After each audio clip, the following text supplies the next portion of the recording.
Damai Kristus. Kapan istilah Gereja Katolik Roma muncul?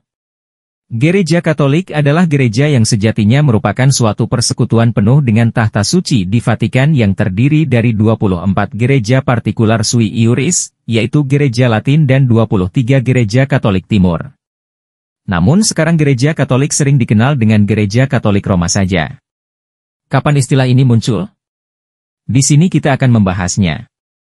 Tidak mungkin untuk memberikan tahun pasti kapan Gereja Katolik mulai disebut Gereja Katolik Roma, namun kita dapat memperkirakannya dan menelusurinya.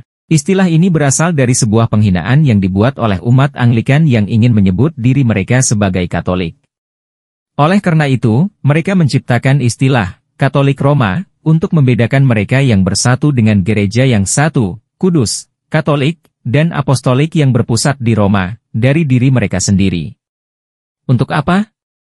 Untuk menciptakan kesan bahwa mereka dapat menyebut diri mereka sebagai umat Katolik dengan mencoba menghilangkan hak umat Katolik yang asli untuk menggunakan istilah tersebut.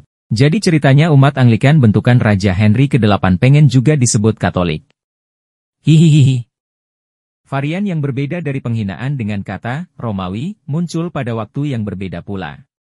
Bentuk paling awal adalah kata benda Romanis untuk merujuk kepada gereja Katolik. Istilah Romanis ini muncul di Inggris sekitar tahun 1515 sampai 1525.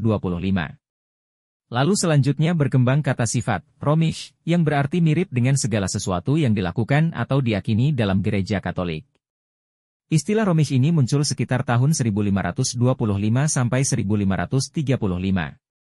Kemudian sekitar tahun 1595 sampai 1605, muncul istilah Katolik Roma untuk merujuk kepada gereja yang satu, kudus, Katolik dan Apostolik yang berpusat di Roma. Tak lama kemudian muncul lagi kata kerja, to Romanise, yang artinya menjadikan seseorang menjadi Katolik, atau menjadikan seseorang Katolik, yang muncul sekitar tahun 1600 sampai 1610. Antara tahun 1665 dan 1675, dari gereja Anglikan bentukan Henry ke-8 ini, kita mendapatkan kata benda, Romanisme, yang berarti sistem kepercayaan dan praktik Katolik. Lalu akhirnya kita mendapatkan istilah baru yang permanen digunakan di Inggris sekitar tahun 1815 sampai 1825, kata benda Katolik Roma, yang merupakan sinonim dari Romanisme sebelumnya.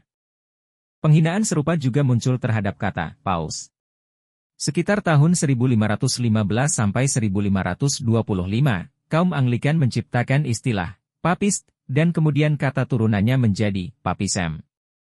Kemudian dengan cepatnya pada tahun 1520 sampai 1530 muncul kata sifat popis. Berikutnya muncul istilah popery pada tahun 1525 sampai 1535. Kemudian kata papistry pada tahun 1540 sampai 1550 dengan kata sifat turunan selanjutnya papistical dan papistik. Sumber Random House Webster's College Dictionary edisi 1995. Penghinaan yang kompleks dan masif ini begitu terbuka saat itu sehingga menunjukkan betapa besarnya kebencian yang dimiliki umat Protestan Anglikan Inggris terhadap gereja yang satu, kudus, Katolik, dan Apostolik. Tidak ada lembaga agama lain, mungkin tidak ada kelompok lain, bahkan kelompok nasional atau ras yang memiliki penghinaan yang begitu besar terhadap kekatolikan di dalam peristilahan bahasa Inggris, seperti yang dilakukan Anglikan terhadap gereja Katolik. Bahkan saat ini begitu banyak orang Katolik yang tidak mengetahui asal-muasal istilah-istilah ini. Di lain pihak, begitu banyak umat Protestan tidak dapat menahan diri untuk mengatakan Katolik tanpa mengkualifikasinya, menggantinya, atau mengubahnya dengan istilah-istilah penghinaan. Sumber www.catholic.com. When did the term Roman Catholic Church first come into being?